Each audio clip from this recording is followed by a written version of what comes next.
उपमुख्यमंत्री अजित पवार यांच्या उपस्थितीमध्ये बीडच्या जिल्हाधिकारी कार्यालयामध्ये बीडमध्ये बंद पडलेल्या पतसंस्थेसंदर्भात एक महत्त्वाची बैठक पार पडली। या बैठकीमध्ये ठेवीदारांचे पैसे परत कसे देता येईल यावर चर्चा झाली। या बैठकीला ठेवीदार कृती समितीचे सदस्य सचिन उबाळे देखील उपस्थित होते। बीडमधील काही आमदार देखील उपस्थित होते। आपल्यासोबत स्वतः सचिन उबाळे आहेत। काय सांगताल, काय नेमकं बैठकीमध्ये झालं आणि आता ठेवीदारांच्या पैशाचा मार्ग मोकळा कसा होईल?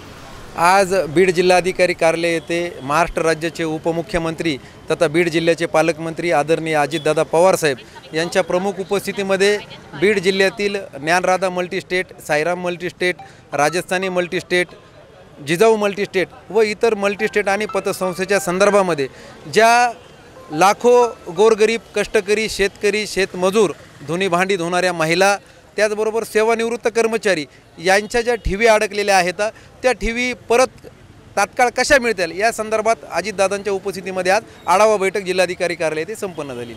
आपण जर पाहिलं तर बीडमध्ये ज्या बंद पडलेल्या पतसंस्था आहेत या संदर्भामध्ये पोलिसांमध्ये अनेक गुन्हे दाखल झालेले आहेत। संचालक मंडळ फरार आहे, काही ठिकाणी बँकेचे स्वतः संचालकच फरार आहेत। या संदर्भात दादांनी पोलिसांनी काही सूचना दिल्यात का आणि तपासाबद्दल काय जाणून घेतलं?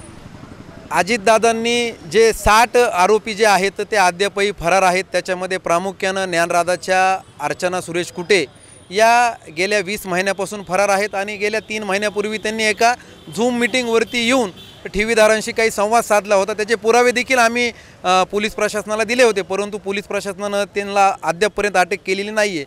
अजितदादांसमोर हा विषय मांडला असता अजितदादांना प्रामुख्यानं त्या झूम मीटिंगची जी काही आम्ही सूचना केली ती सूचना पोलीस अधीक्षकांना देऊन अर्चना सुरेश कुटे यांना तात्काळ अटक करावी आणि इतर जे काही 60 फरार संचालक आहेत त्यांनासुद्धा तात्काळ अटक करण्याचे आदेश अजितदादांना दिलेले आहेत। तुमची वारंवार मागणी अशी आहे की या सगळ्या ठेवी संचालक मंडळांची संपत्ती जप्त करण्यात यावी, बँकांचे जे मालक आहेत त्यांची संपत्ती जप्त करण्यात यावी। या संदर्भात दादांनी काही सूचना केल्या आहेत।